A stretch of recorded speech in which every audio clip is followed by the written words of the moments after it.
जय श्री कृष्णा। राधे राधे प्रिय भक्तों, स्वागत है आप सभी का मेरे कथा सागर चैनल में। आज मैं आप सभी के लिए महाशिव पुराण का 17वां अध्याय विदिशा संहिता का सुनाने जा रही हूँ, जिसमें प्रणव का महात्म्य व शिवलोक के वैभव का वर्णन है। ऋषि बोले, महामुनि, आप हमें प्रणव मंत्र का महात्म्य तथा शिव की भक्ति पूजा का विधान सुनाइए। सूत जी ने कहा, महर्षियों, आप लोग तपस्या के धनी हैं तथा आप अपने मनुष्य की भलाई के लिए बहुत ही सुंदर प्रश्न किया है। मैं आपको इसका उत्तर सरल भाषा में दे रहा हूँ। प्रकृति से उत्पन्न संसार रूपी महासागर का नाम है प्रणव। इससे पार करने के लिए नौका स्वरूप है, इसलिए ओमकारा को प्रणव की संख्या दी गई है। प्रमच नहीं है वह तुम्हारे लिए, इसलिए ओम का प्रणव नाम से जाना जाता है। अर्थात प्रणव वह शक्ति है जिसमें जीव के लिए किसी प्रकार की भी प्रमच अथवा धोखा नहीं है। यह प्रणव मंत्र सभी भक्तों को मोक्ष देता है। मंत्र का जाप तथा इसकी पूजा करने वाले उपासकों को यह नूतन ज्ञान देता है। माया रहित महेश्वर को भी नव अर्थात नूतन कहते हैं। वे परमात्मा के शुद्ध स्वरूप हैं। प्रणव साधक को नया अर्थात शिव स्वरूप देता है, इसलिए विद्वान इसे प्रणव नाम से जानते हैं। क्योंकि यह नव दिव्य परमात्मा ज्ञान प्रकट करता है, इसलिए यह प्रणव है। प्रणव के दो भेद हैं, स्थूल और सूक्ष्म। ओम सूक्ष्म प्रणव व नमः शिवाय। यह पंचाक्षर मंत्र स्थूल प्रणव जीवन मुक्त पुरुष के लिए सूक्ष्म प्रणव के जाप का विधान है, क्योंकि यह सभी साधनाओं का सार है। देह का विलय होने तक सूक्ष्म प्रणव का मंत्र का जाप अर्थभूत परमात्मा तत्व का अनुसाधन करता है। शरीर नष्ट होने पर ब्रह्मा स्वरूप शिव को प्राप्त करता है। यह मंत्र 36 करोड़ बार जाप करने से मनुष्य योगी हो जाता है। यह आकार उकार मकार बिंदु नाद सहित अर्थात अ उ म 3 दीर्घ अक्षर मात्राओं से सहित प्रणव होता है, जो योगियों के हृदय में निवास करता है। यही सभी पापों का नाश करने वाला है। आज शिव है, उ शक्ति है और मकर इनकी एकता है। पृथ्वी जल तेज वायु और आकाश 5 भूत तथा शब्द स्पर्श आदि 5 विषय कुल मिलाकर 10 वस्तुएं मनुष्य की कामना के लिए विषय है। इनकी आशा मन में लेकर जो कर्मों का अनुष्ठान करते हैं वे प्रवृत्ति मार्गी कहलाते हैं। जो निष्काम भाव से शास्त्रों के अनुसार कर्मों का अनुष्ठान करते हैं निवृत्त मार्गी है। वेद के भाव से शास्त्रों के अनुसार कर्मों का अनुष्ठान करने हैं वे निवृत्त मार्गी हैं। वेद के आरंभ में तथा दोनों समय की संध्या वंदना के समय सबसे पहले उकार का प्रयोग करना चाहिए। प्रणव के 9 करोड़ जाप से पुरुष शुद्ध हो जाता है, फिर 9 करोड़ जाप से पृथ्वी की, फिर इतने ही जाप से तेज की, फिर 9 करोड़ जाप से वायु की और फिर 9 करोड़ जाप से गंध की सिद्धि होती है। ब्राह्मण शस्त्र ओमकार मंत्रों का रोजाना जाप करने से प्रबुद्ध व शुद्ध योगी हो जाता है। फिर जितेंद्र होकर 5 करोड़ का जाप करता है तथा शिवलोक को प्राप्त होता है। क्रिया तप क्रिया जाप के योग से शिव योगी 3 प्रकार के होते हैं। धन और वैभव से पूजा सामग्री एकत्र कर अंगों से नमस्कार आदि करते हुए इष्ट की प्राप्ति के लिए जो पूजा में लगा रहता है वह क्रिया योगी कहलाता है। पूजा में सलगन रहने का जो परमित भोजन करता है एवं ब्रह्मा इंद्रियों को जीत कर वश में करता है उसे तपयोगी कहते हैं। सभी शुद्ध गुणों से युक्त होकर सदा शुद्ध भाव से समस्त कार्य कर शांत हृदय से निरंतर जो जाप करता है वह जब योगी कहलाता है। जो मनुष्य 16 उपचारों से शिव योगी महात्मा की पूजन करता है वह शुद्ध होकर मुक्ति को प्राप्त होता है।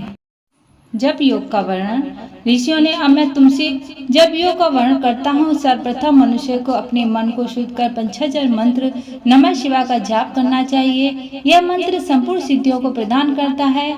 इस पंचाक्षर मंत्र के आरंभ में ओम ओमकार का जाप करना चाहिए। गुरु के मुख से पंचाक्षर मंत्र का उपदेश पाकर कृष्ण पक्ष प्रतिपदा से लेकर चतुर्दशी तक साधक रोज एक बार परिमित भोजन करें, मौन रहें, इंद्रियों को वश में रखें, माता पिता की सेवा करें। नियम से एक स्वस्थ पंचाक्षर मंत्र का जाप करें, तभी उसका उपयोग शुद्ध होता है। भगवान शिव का निरंतर चिंतन करते हुए पंचाक्षर मंत्र का 5 लाख जाप करें। जब काल में शिव जी के कल्याणमय स्वरूप का ध्यान करें। ऐसा ध्यान करें कि भगवान शिव कमल के आसन पर विराजमान हैं। उनका मस्तक गंगा जी और चंद्रमा की कला से सुशोभित है। उनकी बाईं ओर भगवती उमा विराजमान हैं। अनेक शिवगण वहां खड़े होकर उनकी अनुपम छवि को निहार रहे हैं। मन में सदाशिव का बारंबार स्मरण करते हुए सूर्य मंडल से पहले उनकी मानसी पूजा करें।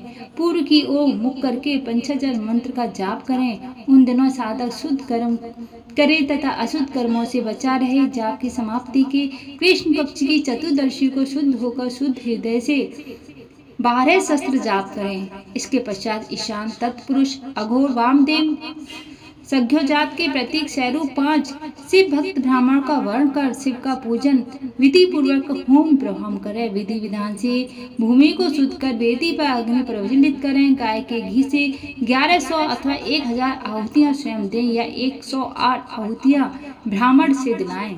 दक्षिणा के रूप में 1 गाय अथवा बैल देना चाहिए। प्रतीक रूप 5 ब्राह्मणों के चरणों को धोएं तथा उसके जल से मस्तक को सींचें। ऐसा करने से अग्नि तीर्थों में तत्काल स्नान का फल प्राप्त होता है। इसके उपरांत ब्राह्मणों को भरपूर भोजन कराकर देवश्री शिव से प्रार्थना करें। फिर 5 लाख जाप करने से समस्त पापों का नाश हो जाता है। पुण्य 5 लाख जाप करने से भूतल से सत्य लोक तथा 14 भुवनों पर अधिकार प्राप्त हो जाता है। कर्म, माया और ज्ञान का तात्पर्य। माँ का अर्थ है लक्ष्मी, उससे कर्म भोग प्राप्त होता है, इसलिए यह माया अथवा कर्म माया कहलाती है। इसी से ज्ञान भोग की प्राप्ति होती है, इसलिए उसे माया ज्ञान माया भी कहा गया है। उपयोग सीमा से नीचे नश्वर भोग और ऊपर से नित्य भोग। नश्वर भाग में जीव सकाम कर्मों का अनुसरण करता हुआ विभिन्न योनियों व लोगों के चक्कर काटता है। बिंदु पूजा में तत्पर रहने पर उपासक नीचे के लोगों में घूमते हैं। निष्काम भाव से शिवलिंग की पूजा करने वाले ऊपर के लोग में जाते हैं। नीचे कर्म लोक है और यहाँ सांसारिक जीव रहते हैं। ऊपर ज्ञान लोक है जिसमें मुक्त पुरुष रहते हैं। इसे आध्यात्मिक उपासना कहते हैं। शिव लोक के वैभव का वर्णन। जो मनुष्य सत्य अहिंसा से भगवान शिव की पूजा में तत्पर रहते हैं, काल चक्र को पार कर जाते हैं। काल चक्र शिव की सीमा तक महेश्वर लोक, उसमें ऊपर बृहस्पति के आकार में धर्म की स्थिति, उसके सत्य, सोच, अहिंसा और दयाचार पद वह साक्षात शिवलोक के द्वार पर खड़ा है। क्षमा उसके सींग है, समकान है, वह वेद ध्वनि रूपी शब्द से विभूषित भक्ति के नेत्र, विश्वास और बुद्धि मन है। क्रिया आदि धर्म रूपी बृहस्पति जिस पर शिव आरूढ़ होते हैं। ब्रह्मा, विष्णु और महेश के आयु को दिन कहते हैं। कारण स्वरूप ब्रह्मा के सत्य लोक प्रेत 14 लोग स्थित हैं, जो 5 भौतिक गण से परे हैं। उनके ऊपर कल्याण रूप विष्णु के 14 लोक हैं तथा इससे ऊपर कल्याण रूपी रुद्र के 28 लोगों की स्थिति है। फिर कारणवश शिव के 56 लोग विद्यमान हैं। सबसे ऊपर 5 आवरणों से युक्त ज्ञान में कैलाश, जहाँ 5 मंडलों 5 महाकालों से आदि शक्ति से संयुक्त आदि लिंग है, जिसे शिवालय कहा जाता है। वहीं पराशक्ति युक्त परमेश्वर शिव निवास करते हैं, जो सृष्टि पालन, संघात, रोह भाव, अनुग्रह आदि कार्यों कुशल हैं। नित्य कर्मों द्वारा देवता का पूजन करने से शिव तत्व का साक्षात्कार होता है।